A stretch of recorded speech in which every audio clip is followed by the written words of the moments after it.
Abra sua Bíblia na carta que Paulo escreveu aos Colossenses.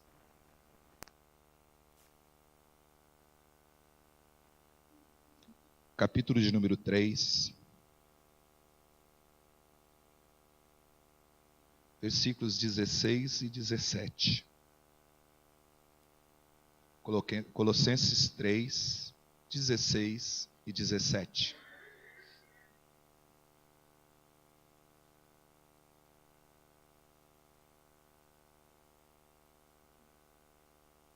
Diz assim a palavra de Deus: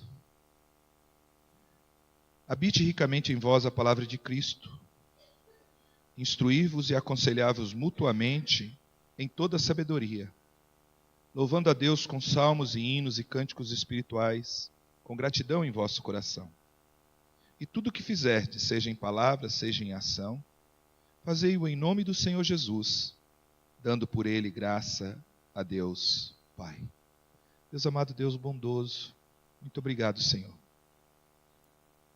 porque é desfrutando da liberdade que vem do Senhor que nós nos reunimos na Tua casa nesta noite. E nesta reunião nós podemos abrir a Tua palavra, ler a Tua palavra, refletir na Tua palavra. Ó Deus, sendo a Tua palavra que está aberta diante dos nossos olhos, abre também o nosso coração para compreendê-la. Usa de misericórdia para com Teu servo na transmissão da Tua verdade, Senhor. E esta mesma misericórdia se derrame também sobre o Teu povo aqui presente, para que, ó Pai, todos nós saiamos da Tua casa nesta noite, alimentados e transformados pelo poder da Tua palavra. Oramos no nome de Jesus. Amém. Eu creio que não existe uma área tão importante na nossa vida e nesta vida, e na vida da igreja cristã, quanto aquilo que diz respeito à família. Todos concordam que famílias sadias, famílias saudáveis, famílias equilibradas, formam o esteio de boas igrejas e de sociedades justas. É em famílias equilibradas que os indivíduos crescem, se desenvolvem de forma saudável, física, espiritual e moralmente. E é pensando nisso, partindo desta convicção, e também apercebendo-se da realidade do mundo em que vivemos, onde a família tem sido alvo do descrédito, do ataque, das investidas do inimigo, porque ele sabe que se ele abalar as famílias, ele abala os alicerces da igreja. E é por isso que nós enfrentamos tantas lutas, e creio que a maioria delas no ambiente familiar.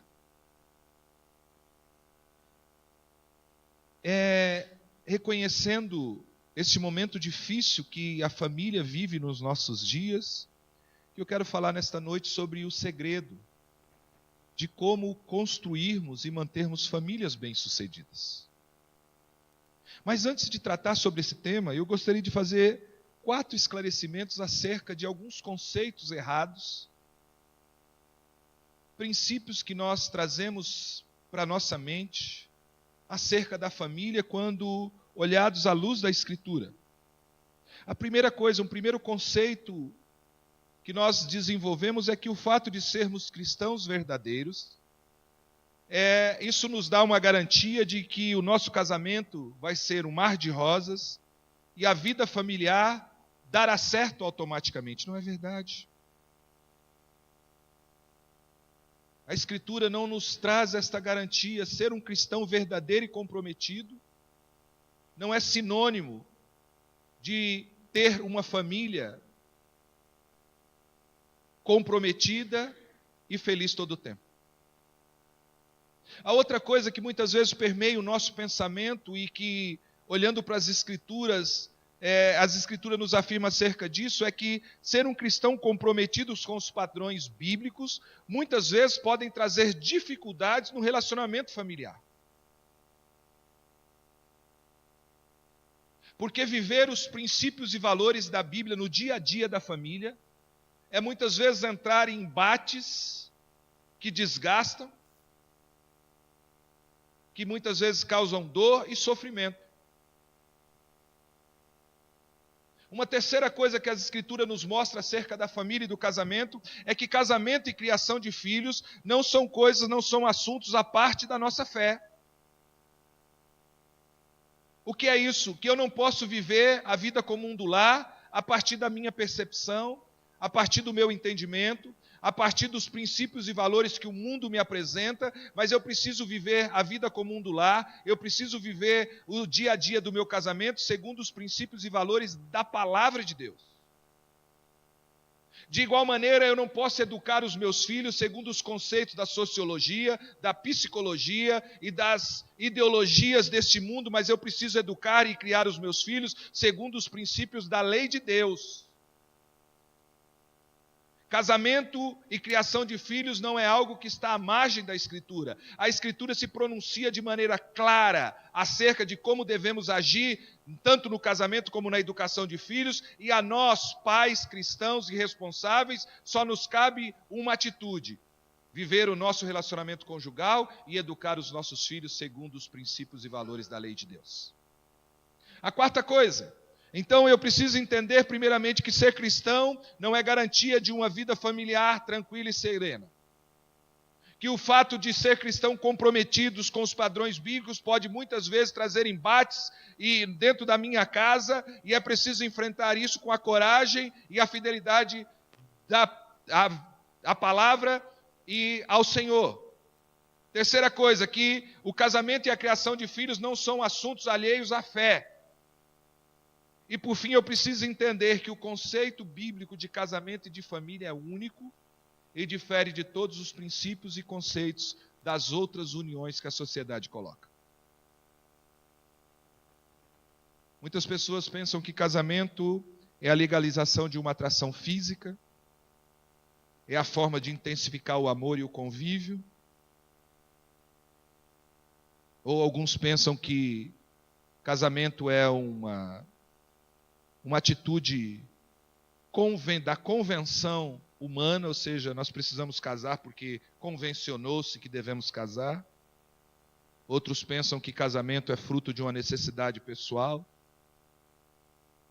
Mas a grande verdade, à luz das Escrituras, é que casamento é uma instituição divina, algo criado e ordenado por Deus para ser vivido de acordo com os princípios e valores de Deus. E quando eu entendo isso, quando eu tenho claro isso na minha mente, eu posso então olhar para as Escrituras e eu posso pensar e entender como ter uma família bem-sucedida. E quando eu olho para o texto de Colossenses, eu preciso primeiramente entender que Paulo não está falando de família aqui. Não é este o assunto desse texto. Não é disso que Paulo está tratando, mas ele está tratando da prática da vida cristã como um todo. E pela graça e pela misericórdia de Deus, que Deus nos permita aplicar esses princípios que servem para todas as áreas da nossa vida e para a nossa vida como um todo, na vida familiar.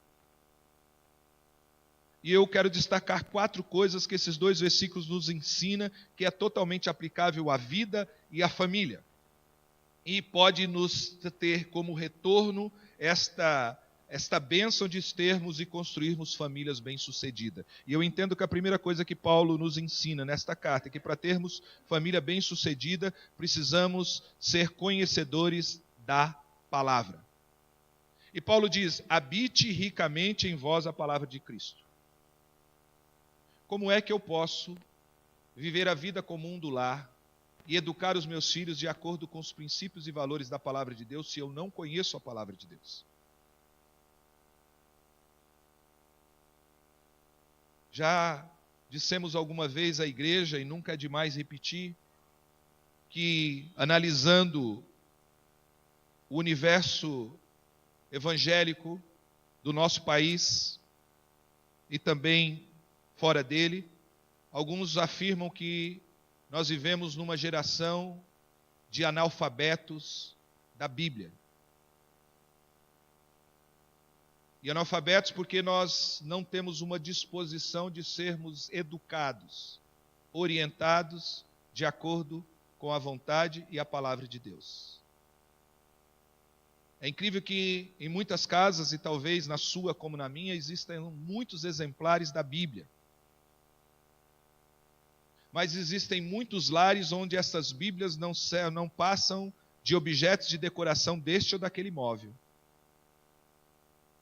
Porque passam-se semanas após semanas, anos após anos, e suas páginas não são abertas, elas não são folheadas, elas não cumprem o propósito para qual elas foram escritas, que é a edificação espiritual da sua e da minha vida.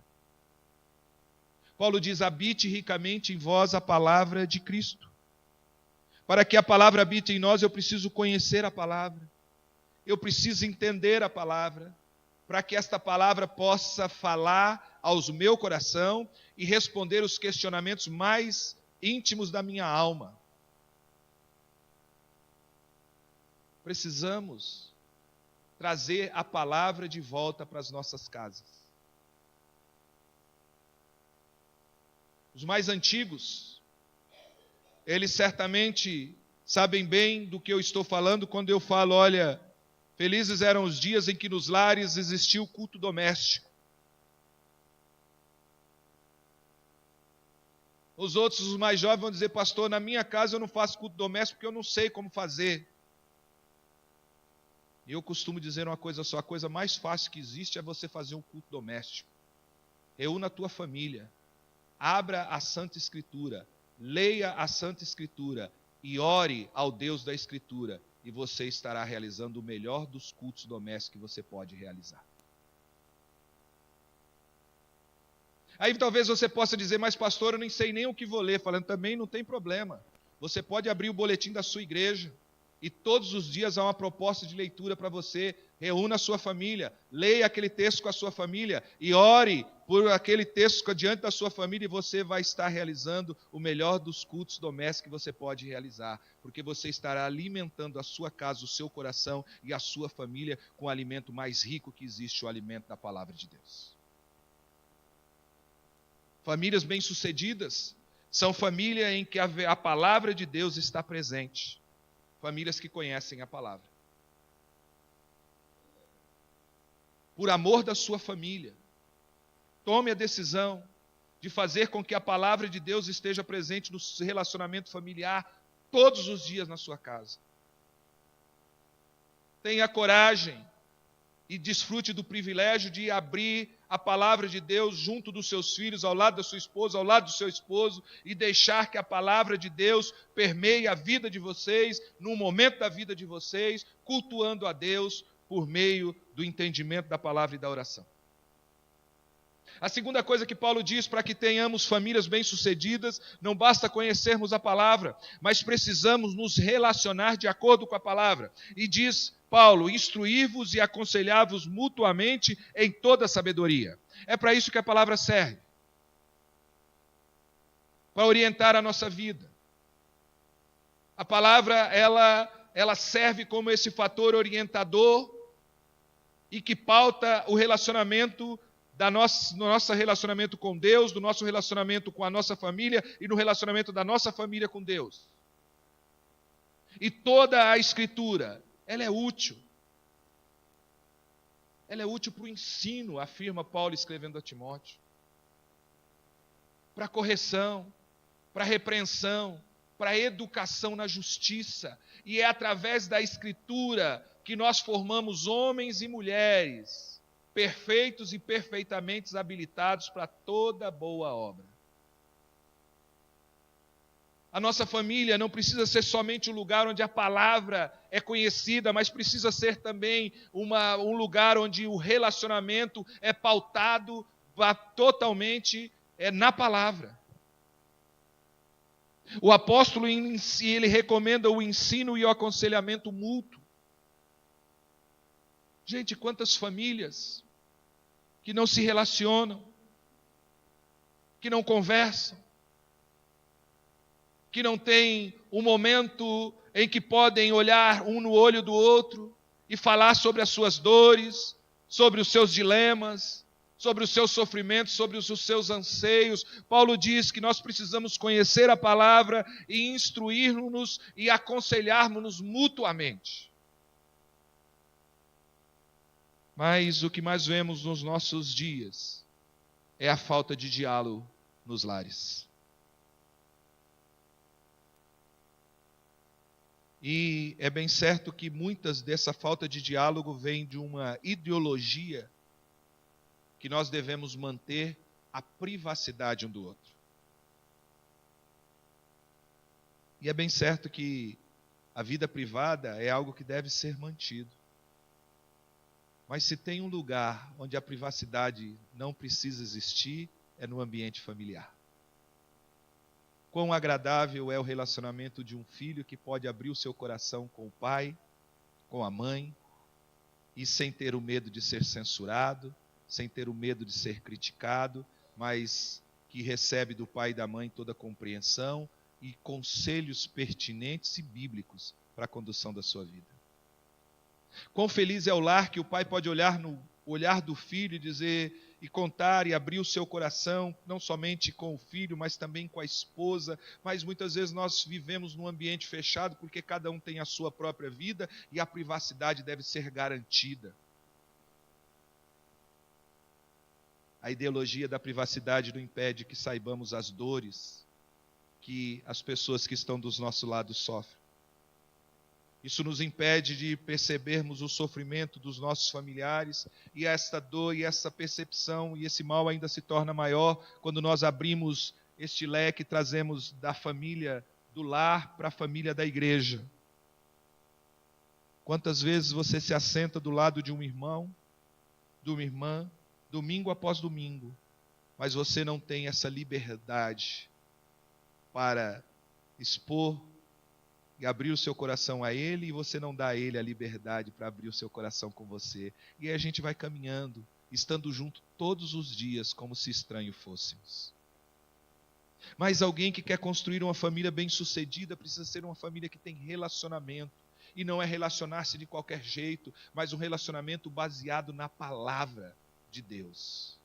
E todo relacionamento baseado na palavra é um relacionamento firmado e alicerçado no amor.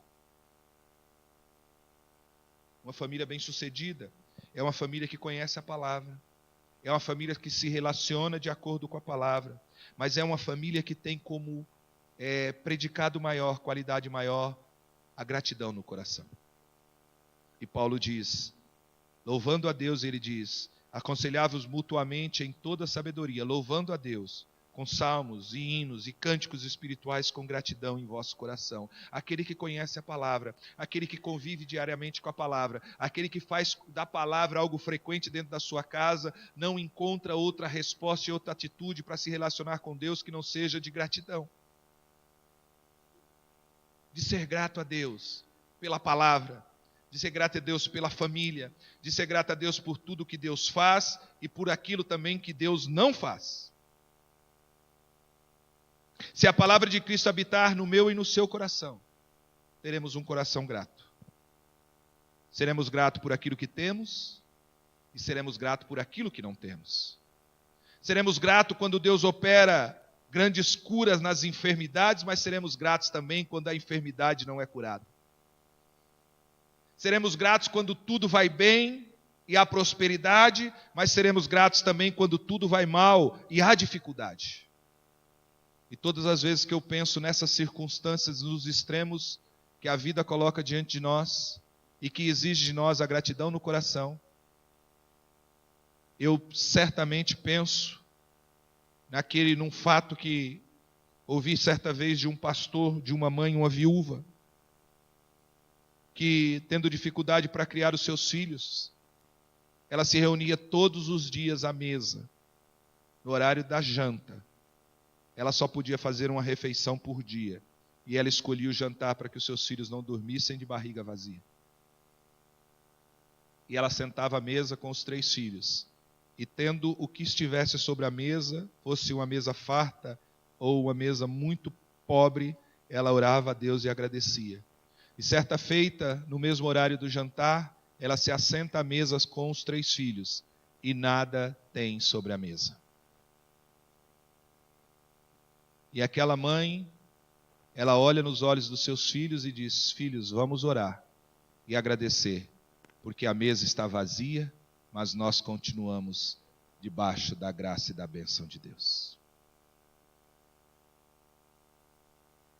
Uma família bem-sucedida é uma família que tem um coração grato, independente das circunstâncias em que vive.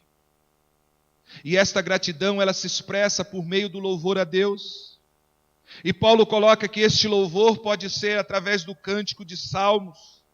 E ele se refere a um hábito, algo muito comum na vida do povo de Israel, que adorava ao Senhor cantando os salmos. E todos os salmos da Bíblia foram metrificados e é possível ser cantados, porque todos eles foram transformados numa melodia possível de ser cantada. E o povo de Israel cantava os salmos. Era este o inário de Israel. O inário do povo de Israel era o livro dos salmos. E Paulo diz: nós podemos demonstrar a nossa gratidão na nossa vida diária, no convívio da nossa família, cantando salmos. Mas também nós podemos usar hinos. Podemos cantar os hinos do nosso inário, ou podemos entoar aquilo que nós popularmente chamamos de corinhos, ou cânticos espirituais, como acabamos de fazer agora há pouco sobre a direção do conjunto Face a Face. Mas o que importa, o que Paulo quer dizer é que no nosso lar, na vida cotidiana da nossa casa, nós precisamos ter um coração grato, e essa gratidão deve se expressar através de atos de louvor a Deus. Quanto tempo faz que você não entoa um cântico de louvor a Deus dentro da sua casa? E talvez você possa dizer: pastor, eu não sirvo muito para cantar não, então nós estamos juntos. Mas isso não nos impede de louvar a Deus. Isso não nos impede de declarar no âmbito da nossa família, junto com a nossa família, que Ele é o leão da tribo de Judá. De pedir para Ele que Ele nos sonde, nos conhece, nos use como um farol, nos use como uma flecha, nos use como uma ponte para alcançar outros corações. Isso não nos impede de declarar: Senhor, nós queremos ser usados. Isso não nos impede de, no anseio da nossa casa, declarar com nossas vozes que a nossa casa será uma casa de bênção, a nossa casa será um pedaço do céu. Quanto tempo faz que o ambiente da sua casa não é inundado e permeado com hinos de louvor, de gratidão a Deus por tudo que Deus faz na sua vida? Uma família bem-sucedida é uma família que conhece a palavra, é uma família que se relaciona segundo a palavra, é uma família que tem o coração grato a Deus por tudo que Deus faz e mas é também uma família que vive de acordo com a palavra. E diz o texto do versículo 17: e tudo o que fizerdes, seja em palavra, seja em ação, fazei-o em nome do Senhor Jesus, dando por ele graça a Deus Pai. E eu queria tratar desse ponto, olhando com você um outro texto da palavra de Deus. Abra sua Bíblia lá em Efésios capítulo 5, versículo de número 18. Nós lemos esse texto no início do nosso culto. Aí Paulo está falando sobre família. E de uma maneira muito adequada sobre relacionamento familiar. Efésios capítulo 5, versículo 18. E esse texto lindo, maravilhoso da palavra de Deus, como toda a palavra de Deus, ele traz para nós uma dificuldade de entendimento, porque os autores, os escritores, os editores da Bíblia, eles colocaram em algumas porções, em praticamente toda a Bíblia, alguns títulos que nos ajudam a entender aquilo que o texto está tratando. Mas nesse caso específico, nesse texto especificamente, o título, ao invés de nos ajudar, ele atrapalha um pouco o nosso entendimento do raciocínio de Paulo. Porque entre o versículo 18 do capítulo 5 e o capítulo 6 tem um título aí, não tem? Qual que é o título? O lar cristão, não é isso? Então note mais, Paulo ele está fazendo uma argumentação só, e o argumento de Paulo, ele inicia-se no capítulo 5, no versículo 18, e Paulo diz, e não vos embriagueis com vinho, no qual há dissolução, mas enchei-vos do Espírito Santo. E a partir do versículo 19, Paulo começa a mostrar para a igreja e para nós as formas como nós podemos nos encher do Espírito Santo. Qual é a primeira forma que Paulo mostra? Falando entre vós, com salmos, hinos, entoando.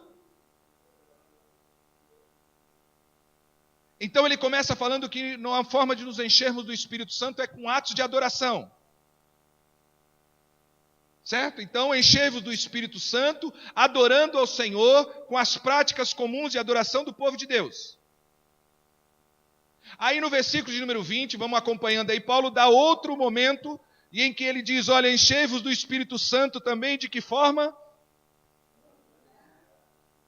Dando graças a Deus por tudo. Enchei-vos do Espírito Santo, dando graças a Deus por tudo. E Paulo continua, enchei-vos do Espírito Santo com o que mais? Sujeitando-vos uns aos outros no temor de Cristo. E aí Paulo começa a argumentar como é que nós podemos encher-nos do Espírito Santo, sujeitando-nos uns aos outros no temor de Cristo. É este o assunto do capítulo 6. É isso que Paulo trata a partir do versículo 22. Paulo está nos ensinando como é que nós podemos ser cheios do Espírito Santo, sujeitando-nos uns aos outros, e começa fazendo esse exemplo e esse ensino a partir do relacionamento no lar. E Paulo diz, você quer ser cheio do Espírito Santo? Você que é casado, você marido, você quer ser cheio do Espírito Santo? Ame a sua esposa. Porque é amando a sua esposa que você se enche do Espírito Santo. É demonstrando amor à sua esposa que você é enchido pelo Espírito Santo. É amando a sua esposa como Cristo amou a igreja que você vai se encher do Espírito Santo. Ele diz, esposa, se você quer ser uma mulher cheia do Espírito Santo, sede submissa ao seu marido. E entenda que aqui submissão não é sujeição, não é escravidão, mas submissão é estar junto na missão. E o que Paulo está dizendo é, mulher, seja cheia do Espírito Santo, ajudando o seu marido a cumprir a missão que Deus deu a ele.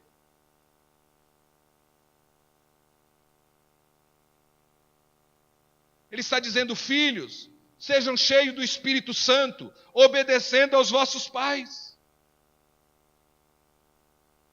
Pais, aí, o casal, mãe e pai, sejam cheios do Espírito Santo, tratando os seus filhos de maneira justa e não provocando a ira. O que Paulo está dizendo é que a forma e a maneira mais adequada de sermos cheios do Espírito Santo é vivendo a vida comum do lar de acordo com os preceitos e a vontade de Deus.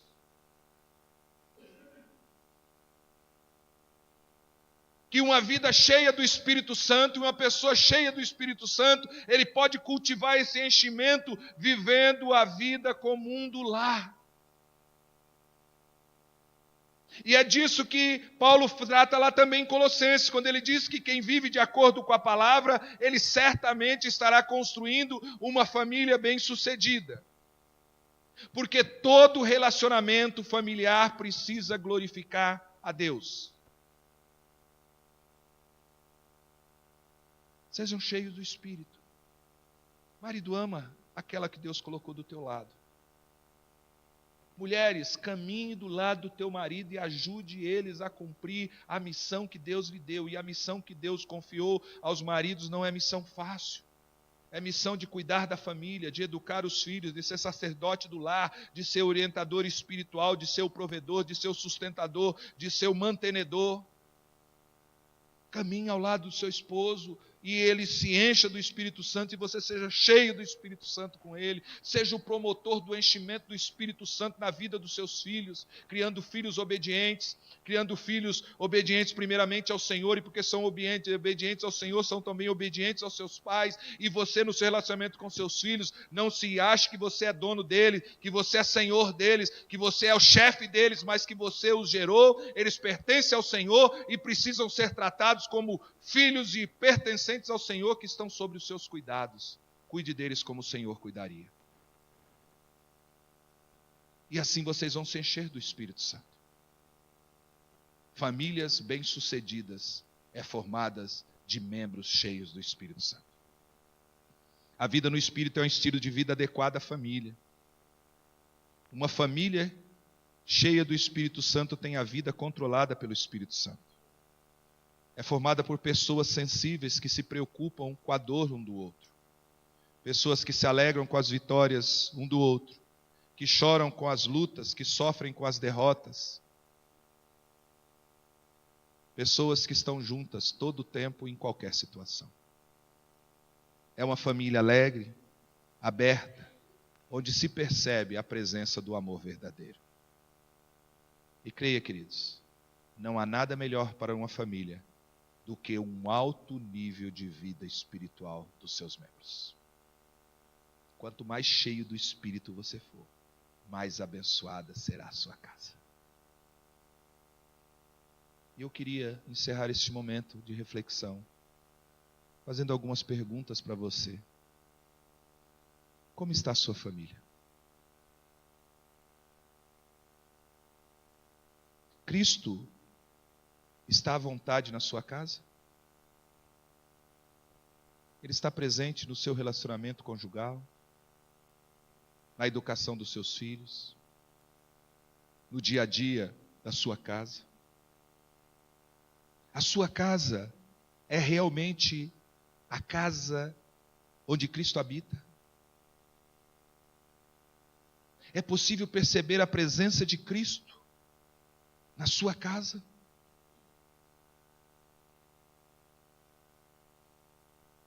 Você anda cansado, desanimado talvez, com as lutas?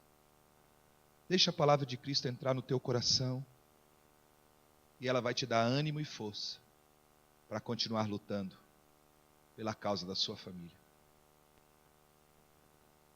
O relacionamento familiar anda pobre, quase não existe. Deixe a palavra de Deus enriquecer o ambiente da sua casa e fortalecer o relacionamento pelo poder da palavra. Você anda influenciado pelas psicologias, psiquiatrias, ideologias do mundo, e a sua família tem pago um preço alto por isso. Liberte-se e passe a seguir a palavra. Deixe de seguir o mundo e siga a Cristo. Pense o que vem de Cristo. Ensine o que vem de Cristo. Aconselhe com as palavras de Cristo. Cante a vitória de Cristo. Se a palavra de Cristo habitar em teu coração, você terá para sempre a sua companhia e a sua casa será abençoada. Se a palavra de Cristo habitar em seu coração, você vai se relacionar com sabedoria. Se a palavra de Cristo habitar no seu coração, você vai aconselhar com empatia. Se a palavra de Cristo habitar no seu coração, você vai perdoar ao invés de julgar. Você vai compreender ao invés de apontar o dedo. Você vai ajudar a levantar aquele que está tropeçando, ao invés de empurrá-lo para que a queda seja completa. Construa lá, verdadeiramente felizes e bem abençoados. Conheça a palavra e faça com que a palavra seja presença dentro da sua casa. Tome a decisão de tirar um tempo com a sua família para estar em torno da palavra. Leia a palavra com os seus filhos e para os seus filhos. Ore com a sua esposa e pela sua esposa. Ore com o seu esposo e por seu esposo. Traga Cristo para dentro da sua casa. Faça com que a presença do Senhor seja perceptível no seu lar todos os dias, e não somente em alguns momentos. E desfrute de uma família bem-sucedida. Porque a família bem-sucedida é a família onde Cristo está presente todos os dias e a todo momento. Que Deus os abençoe.